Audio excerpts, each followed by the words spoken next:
Sam Taylor had 5 minutes to decide how he wanted to die.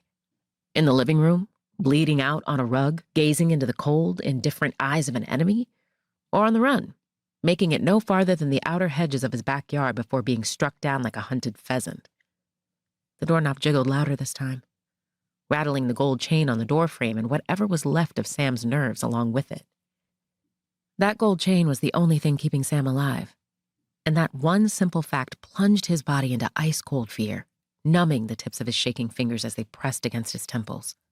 Sam scoured the den's bookshelves and thick pillows, eyes wild before landing on a poker leaning up against the fireplace.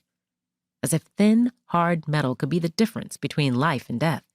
As if he wouldn't get laughed at right in his face. Will they bury my body when it's over? No. They'd cremate it. He'd heard the rumors. The facility was an arsonist's dream. Tracing would be impossible. Sure, there'd be human DNA inside those ovens, but whose? It would take a decade of subpoenas before the cops figured out if his body was among those vacuumed into the sky. Boots shuffled behind the door. Swallowing back the sour tang of bile stinging his throat, he reached for his laptop and began the purge, blinking at the bright fluorescent screen as his data drained away along with what little time he had left on this planet. All of the evidence, gone, untouchable, untraceable, unknowable. His life's work.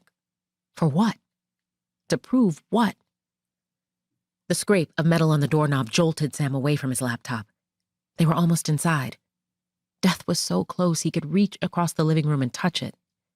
There were no plays left to make. It was over, wasn't it? A voice, small and soft, offered a solution, however outrageous. Call her. He grabbed his phone and dialed the memorized number before he could change his mind. Hello, you've reached the voicemail of... He hung up. Tried again. Hello, you've reached the... Another redial. Hello, you've... He hurled his phone into the couch with the velocity of a Yankees pitcher. Fuck! He plunged his head between his thighs, squeezing blonde tufts of hair with tight fists, enjoying the pain stinging his eyes while he hiccuped out a few short breaths. A thought struck his chest with the force of a baseball bat. I can still tell her. He'd never wanted her to know.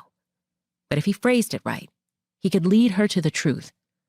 Only she was smart enough to figure it out anyway. To take the data and run, to finish what he'd started.